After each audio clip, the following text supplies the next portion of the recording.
Sa 10 taong magkasintahan, ngayon ay ikakasal na sina Kim Molina at Gerald Napoles. Kim at Gerald, ibinahagi ang before proposal story. Ready na sa next level ng kanilang relasyon sina Gerald Napoles at Kim Molina dahil engaged na ang celebrity couple after being together for 10 years.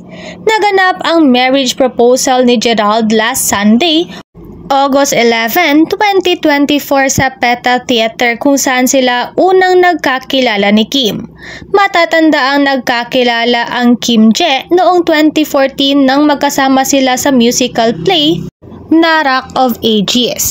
Halatang walang kalam-alam si Kim sa proposal.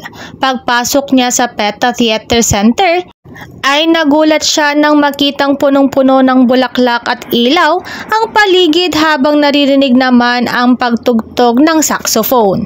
Mas lalo siyang nagulat nang makita niya ang LED signage na "Will you marry me?"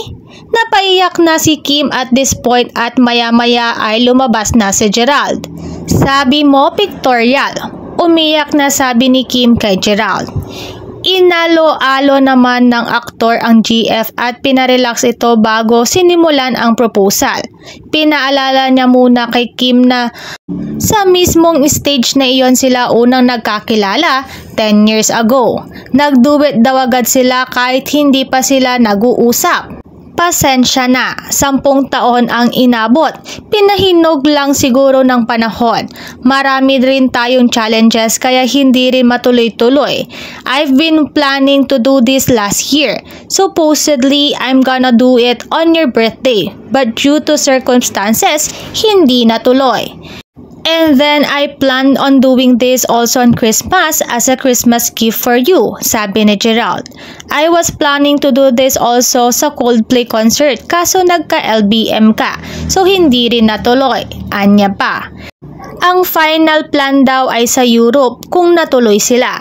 Mas intimate raw sana kung sakali pero baka raw talaga dito sila dinala kung saan sila nagsimula. Maraming salamat sa lahat ng pagmamahal na ibinigay mo at maraming salamat sa pagpunta sa birthday ko. Hindi, joke lang, pagbibiro ni Gerald. Pagkatapos nito ay makikitang lumuhod na si Gerald at formal nang hiningi ang kamay ng nobya. "Kim, will you be my penguin and will you marry me?" he asked. Iyak nang iyak si Kim and the next thing ay isinot na ni Gerald ang ring saka nagkayakap silang dalawa. Sa Instagram post ni Kim kahapon ng umaga anya, "Back to where we first met, the exact spot where it all started. It has always been a yes. And will forever choose you. I love you, Gerald Napoles," sa ad ni Kim.